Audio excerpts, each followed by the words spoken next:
What's up, everybody? Welcome into your Friday Buckeye Rush Hour. Friday, June 23rd, 2023. You know what it's like around these parts. Got Billy already in here. Billy's got an awesome comment to start us off. Billy says, hey, Joe, I have a new business I'm starting. It's counseling service for college football fans with recruiting anxiety. I'm going to get rich. Yeah, this is the weekend to do it. But we got Sean in here. What's up, Sean? What's going on, everybody? Joining us Friday. Friday. That's right. Paul Buckeye, I see you. What's up, Paul? So we're talking some recruiting. We got our final weekend of Buckeye visitors coming in. Hot targets. We've got 6 guys. We've got plus 1 commitment coming in. So let me run through the list here real quick, and then we'll get you guys feedback, and we'll get Sean to chime in on the priorities here. You probably noticed in the chat, I asked how many commits are we going to get from this group. So feel free to enter your prediction in the chat, and we'll talk about that later. But all right, so the one commit that's coming in is Texas linebacker Peyton Pierce. He's coming in to help do some recruiting of his own. Then you got 2024 Ohio tight end Demarion Witten coming from Glenville. We know the deal with him. He's been a long time Buckeye lean. Lately, Kentucky's gotten a little love from him, got a little momentum going there. He's the only offensive player visiting this weekend. The rest are all on defense. As you know, we have a tight end committed already, Max LeBlanc, but these 2 guys are very different, Witten and LeBlanc. LeBlanc's more of a traditional tight end. Witten is more of a pass catcher. He plays receiver right now at Glenville, but it's important to make sure that Witten is on board with a 2-man tight end class this weekend. So we'll see how that turns out. I think he might not commit this weekend, but I think he's still a Buckeye lean. I think it's big. I mean, I want to see 2 tight ends in this class. I feel like we've been a little light there the past few years, and I think there'll be opportunities for this kid. So I'm hoping we do land him too, and again, just keep that Glenville train going. Yeah. Let's talk about the 3 corners. These are the headliners here. Ohio corner Bryce West from Glenville as well.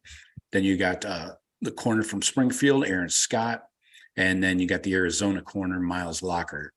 Now, obviously, West and Scott are the priority here, but Ohio State wants 3 to 4 corners in this class. So we have 0 right now. They're holding spots for Scott and West, no doubt.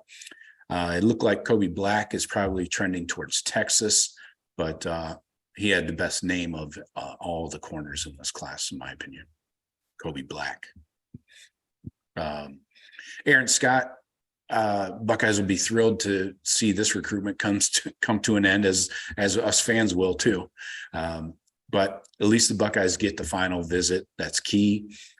Tim Walton needs to show Aaron Scott and his family a path to early playing time. That's going to be important. And then also you need to show how the defense will play, and they'll need more man-to-man corners. What do you mean I guess by early playing time? I mean, I don't see a world where these guys play much their first year. I would, by early, I say first 2 years, definitely. Yeah. Scott's been getting a lot of, he seems to be very pro Michigan lately. Now, is it a smokescreen? Is it him just setting up a big troll, of Michigan fans, or what? But you can't underestimate Steve Clinkscale, the Michigan defensive backs coach. He's done a great job on West and Scott. So let's talk about Bryce West for a sec. By the way, I probably should say that West and Scott are 4 and 5. 5, yep, 4 and 5 at their position in the nation. So that's why they're high priority. Just want to Way to clarify go. that. Way to represent cornerbacks, Ohio. Digging that. Yeah, that's a change of pace, right? With Bryce West, Buckeyes are still a clear-cut leader, in my opinion. Michigan's made itself a player, but Steve Clinkscale, again, has a relationship with Ted Ginn Sr., so that's why they're probably getting a little more attention up north. But these guys aren't a package deal, West and Scott, but the Buckeyes want them to be a package deal, right? So it's all about relationships with Bryce West. And so Buckeyes have put on the full court press. Tim Walton, Tony Alford, and Ryan Day have all been involved in his recruitment. So pulling out no stops there, leaving no stone unturned. Miles Lockhart, the third corner I mentioned, he's seemed like a Buckeye lock, in my opinion, for 6 months, maybe more. He's visited multiple times with his family from Arizona on their own dime. Now he's coming for his official. He made his official visits to Oregon, Wisconsin, and a few others recently. And he's going to have a commitment here in just a couple of weeks on July 6th. So this weekend's a chance for him and his family to make sure that they still feel the same about the Buckeyes. Go ahead, Sean. No, I hope so. Again, I'm with you. Let's get at least 3 in here, and let's get these Ohio kids. I mean, I just can't stand to, think of a Woodson leaving Ohio and going to the team up north and then putting out.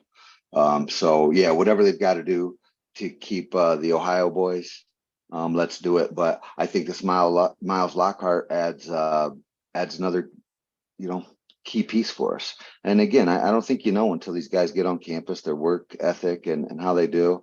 I mean, he's a solid 4-star that's, that guy could be the next guy, you don't know. Exactly. So to me, if you could land all 3 of these guys, that's ideal. But I almost feel it's like you almost have to land 2 of them. Yeah, Lockhart is kind of penciled in as a slot corner. So he would be in that nickel safety, whatever you want to call it, fifth DB, whatever. I don't know whatever they call it now. So one dude I did want to talk about was a linebacker, Kingston Viliamu Asa. I'm getting better at that. It's only taken me 3 months. So we got Garrett Stover is going to come down to campus this weekend, and he's going to help out Peyton Pierce on the recruiting front. So Laurinaitis and Knowles are trying to get a third linebacker in this class of 2024. And Viliamuasa is their number 1 target on the board. So he's going to join Stover and Pierce and, probably have a little sit down and talk about how they see this defense and everything going forward, and the 3 of them playing together. Now the word around the campfire is that Viliamuasa's mother, now I'm just showing off, her mother reportedly prefers Notre Dame for the academic side, of course. So Knowles and Laurinaitis have to give them a clear reason why OSU is a better fit on and off the field. They need to make sure that they're going to make sure that Viliamuasa and his family spend most of the weekend with JT and his family. So they're coming into town. So again, pulling out all the stops, full court press, bringing in the Polynesian family. So that makes a big difference. I mean, I get the whole, the academic thing, but if you look at Notre Dame, great school, higher ranked than Ohio State, whatever. But if you go in there and put in the time and put in the work, I mean, at any of these schools, it depends on the major you're taking, whatever. It almost amuses me when you got these really highly ranked kids and, well, I'm concerned about the schooling or whatever. Dude, I don't think that's going to be much different at either place for you. And to me, if you're that high ranked, you're probably looking to play on Sundays. So where's the better place to go and do that? And to me, that's a no-brainer. outside of Yeah. like Georgia and Alabama. If you're looking to play on Sundays and get a good education and have a great, support structure around the league and just around football life, the opportunities at Ohio State are as good or better than anywhere. Yeah. And again, Yeah. to me, does it come into account? Notre Dame's sitting out here as an independent still. The world's changing, and Notre Dame hasn't made any decisions to do anything. Yeah, that's a good point, because say the guy stays 3 to 4 years at least, will they end up in a conference? Will they end up not being on TV as often or something like that? I doubt they'll ever be off TV, but yeah, it's going to be interesting to see what happens with Notre Dame over the next 3 to 4 years. They got a new AD coming in, so what happens with their TV deal is a big question. Well, I didn't look, and I don't know if the whole schedule is out. Is now that USC is joining, is USC Notre Dame playing every year, or has that been scratched now? I don't know about USC. Yeah, I don't know about 24 and 25. That would be a huge leverage piece for the Big Ten. They could say, "Fuck you, Notre Dame. We're not playing you. Nobody in our conference is playing you ever again till you join." And right, and if you join, then we'll give you the USC matchup every year. We'll protect that one, and you can play them every year like you always did. Exactly. They could pull that card if the Big Ten really wanted to. It's not that big a deal. I mean, I just think you pull off USC off that schedule. You've already pulled basically Michigan and Michigan State off of it on a regular basis. I mean, what does everyone want to watch? Fucking Notre Dame play BYU and Navy and Army. Right. I mean, it's a bunch of shit football. And the ACC. Yeah, I guess they get to go play. Have a game now against Clemson, but they also play the garbage teams too. Yep. Yeah, to me, Notre Dame better get on board, because I think their brand is fading. Yeah. With the way things are going, and I mean, if they get left behind, it'd be a shame to see. Oh yeah, I remember when Notre Dame was really good. We'll talk about them like we did Harvard back in the 1900s. Or Nebraska. Harvard was great, right? Yeah, seen it happen. Yeah. Let me catch up on the chat here, see what's going on. Paul Buckeye, how are you? I am good, Paul. Good to see you. Billy says, better get them all. Okay. So in response to how many commits come out of this class, Billy says, get them all. Paul says 4 commits after this visit. Odysseus says, hopefully 5. And Billy follows up with, we can't lose those guys. I agree. There is one more dude I hadn't talked about yet. Not really feeling good about him as a commit or as a target. He is Justin Scott from Chicago. He's a 5-star D tackle, number 1 ranked D tackle in the class. He's down to this is what's weird is he had an announcement date set back in January. Like it was the end of January, he was going to announce his school. Then he canceled that, pushed it off, said he's going to, reopen his recruiting, and it would have been Notre Dame back then. But now it looks like it's 50-50 Notre Dame, Michigan, Miami, or a 3-way tie there. They're all kind of in, I think Notre Dame and Miami are probably at equal footing. Michigan might be a step below them, but the Buckeyes, all they can do is show Justin Scott and his family that the Buckeyes have the best mix of everything they're looking for. They're close to home. They're close to Chicago, top-notch football, obviously, academics, NFL development, and of course the key piece, NIL. So cannot sell palm trees though, like Miami can. This is true. Do these guys, these visits, do they have dates in mind when they're going to commit? Most of them, is it going to be soon after this? Like after this weekend, we should get a couple booms, and then a couple in the following week, or is this going to stretch out to, through their senior years and, into October, November? Right. Yeah. I would say a lot of kids are going to want to commit, in July because their fall camp starts in like August. When does your son's fall camp start? Like early August? Probably late July even. We've got games in later August. So but football stuff, it doesn't end. You get the 4th of July week off, and then these kids are workouts every day, team camps here and there, and right now, position group stuff. Exactly. I would say that everybody is looking at committing for the most part. I mean, you're going to have some stragglers, kind of leak into the season and stuff, but like June, July is like the huge recruiting time period now. It's no longer into the season, into December and stuff. So I would expect, especially Scott and Bryce West, I would expect their decisions here in July. We talked about Miles Lockhart. His date is July 6th. So those are the three that we're talking about right now, but I could easily see more guys deciding, we got like a couple receivers out there, a couple tackles we're going after. So yeah, July is the big boom, and not because of the 4th. Now we got a question here from Billy about D linemen. He's asking, is Edric Houston edge, tackle, or hybrid? I would say he's probably a tackle. He's like 290, I believe.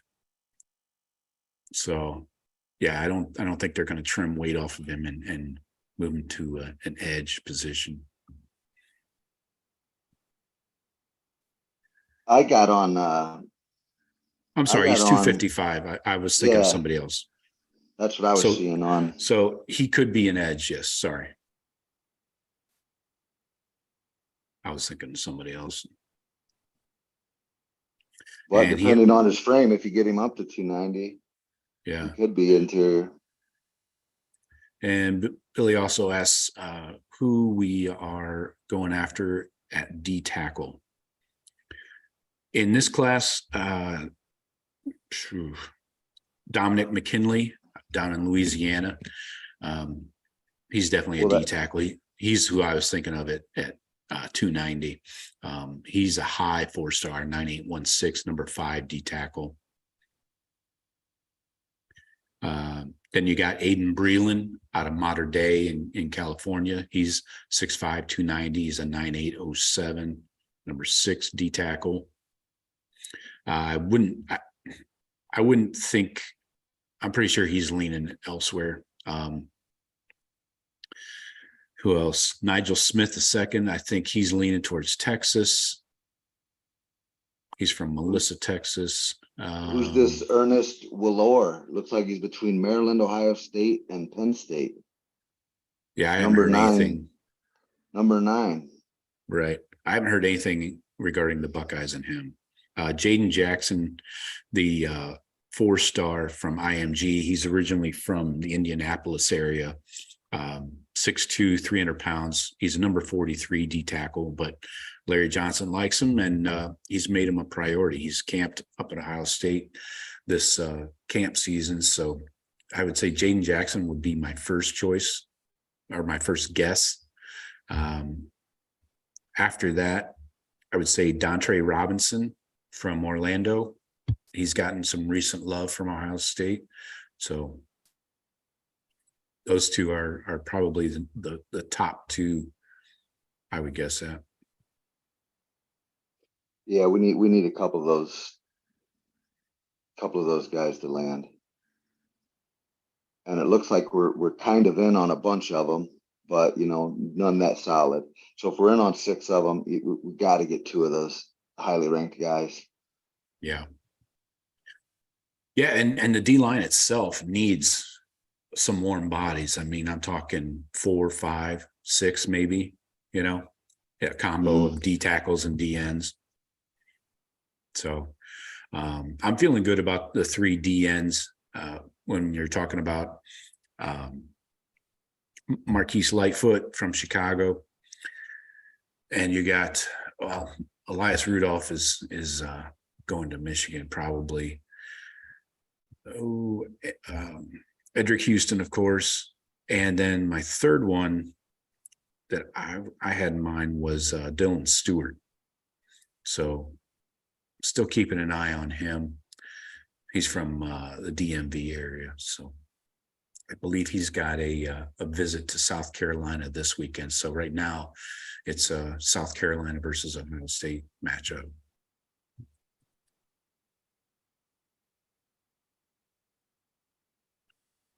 It's interesting. I look at the team rankings and what are we at overall?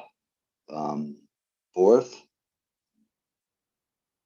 and but we've got the least amount of recruits. Yeah, on that's 247. right. Yeah, that's where you got to look at the average rating per recruit. And I wish that they would let you sort by that, but you can't select that column, you know. Yeah, I know. I mean, that is the key, but I mean, it is the key, but you also need the bodies too. And I know, I mean, how many are they projecting we're going to have at the end of this? Michigan's sitting on 22. So they got to be damn near full. right. I don't know how many they'll take, but Ohio State's sitting there at 14. Buckeyes Again, are going to be up close to 30. What? Yeah. Yeah. You think we're getting 16 more commits? Yeah. At least 28. They're definitely going over the 25 limit, but where do you get that? The defensive recruits alone, plus they're still working on a couple. They're getting at least one or two receivers. I'll say probably two. O-line, they're in for at least one more tackle. Then you got here Witten here at tight end. Then on defense, we have like virtually no recruits. We have 3, you know, and they got to fill up. You know, they need one more linebacker. They need 4 corners. They need 3 to 4 safeties. You know, it starts to add up quick. And we talked about the D line. You need, 4 to 6 there. Well, where are we at in relationship? How many scholarships are available? I guess. They'll make the numbers work. They always do. That's not a concern.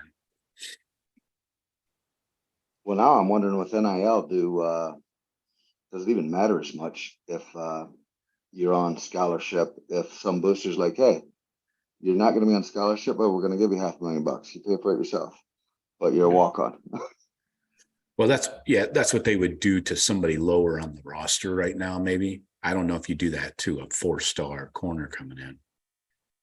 No, but you do it to Herb Street's kid that, they're rich as fuck. And it's like, okay, Herbie, you pay your kids away. We want him on the team, but you pay for it.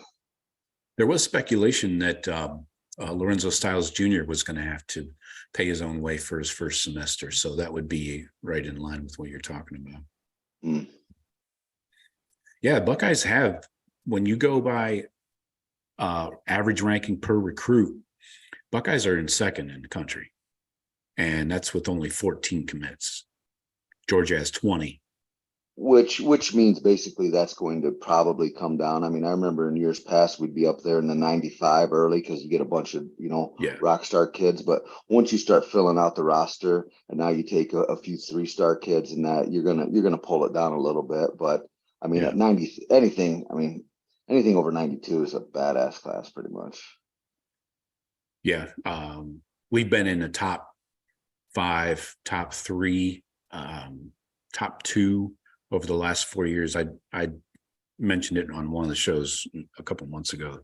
I went back and did like the last 4 years of average recruits. And we were just a couple of years ago, we were 0.02 average behind Alabama for number 1. Well, actually right now, Alabama's still number 1. If you scroll down deep enough, they've only got 8 commits though, but really? They're 94.36 right now. Oh, didn't go all the way down there. Yeah, because they're sitting. They only got 8 guys, but they're sitting at 27 right now. Yeah, right behind Wake Forest, trying to catch the Demon Deacons. Yeah. Billy says that On3 ranks by recruit average. It's just nobody uses On3, do they? I mean, I like On3. I mean, to me, they got some other drop downs and things that you can look at, especially like looking at it with my kid, and there's just some different stuff and ways that you can tease the information. But I don't, when they're doing there, you can do it by grade. Is that to me, the Bible of recruiting is the composite ranking. Yeah, exactly. And so On3s, if they're doing it by ranking, is that the 247 composite, or is that their ranking and then they let you do it by that? Because again, I don't want just one group's numbers. I want what everybody thinks, put it all in a bowl, and then figure out who the best kids are. Right. Sean, did you happen to hear about the tweet put out by Aaron Scott this morning? I did not. So I assume this was before he got to campus. He only lives like an hour and a half away. So at some point this morning, I want to say 10:30 a.m., he put out a tweet that has since been deleted. It was 4 pictures of him in Michigan uniform. And what was the message? Message was something like Michigan showing love, stuff like that with the blue heart thing. So kind of interesting. He would tweet that when he's either on campus at Ohio State or on his way to Ohio State, right? I find that a little bit. I mean, I can't really get in the mind of a 17-year-old kid, but yeah, that seems a little out of place unless he's looking for that, red carpet, gold star treatment. Like, hey guys, you really need to do your work. Michigan's loving me. Throw me that, right. Show me that NIL. Show me that. Well, then money. He deleted it though. Well, it is, because it is a bad look. It's like, yeah. I mean, these guys are going out of the way. They really like you. Just and the same goes for Michigan. Have some respect for the process, I think. So it's probably wise to delete it. Yeah, it's interesting. Some people, take it in a complete extreme, and they get all pissed off. Pull his offer. Okay, stop it. You're not going to pull his fucking offer. I would imagine, though, when he did get to Ohio State and did meet with Tim Walton, Ryan Day, and whoever else, they might have pulled him aside and asked him, what the fuck's the deal? I would think that warrants a conversation. Say, hey, kid, just saw your tweet this morning. Where's your head at? Right. Where we at in this? I would think that's what Ohio State would do, good, bad, or indifferent, and just see. Got a comment in here from Paul Buckeye. He says Notre Dame is either too cowards to join the Big Ten, or they want to handle their own money and not be under control of any league. How often should Michigan play Notre Dame if they join? That should be a rivalry, I would say. But then you got Sparty too. I would make Sparty a Notre Dame rival. Sparty was a Notre Dame rival. I think USC goes above. Like, if they join, USC has to be their one. Michigan's already got their big one. That's just natural for USC, Notre Dame to be. Well, I guess USC's got UCLA, but who cares about them? Exactly. Billy says that On3 lets you sort by their ranking, not the composite or anything. Odysseus says that Aaron Scott's probably trolling Team Up North fans. I hope so. I do hope so.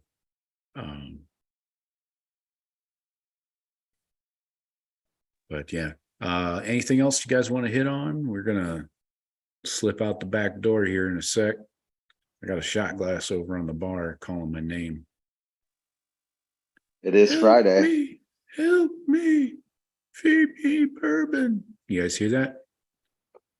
That's the shot glass calling. Henry, stay on after we're done, will you? Yeah. One thing I wanted to tell you. Yeah, if there's nothing else, I think we'll go ahead and slide our way out of here. But appreciate everybody joining us.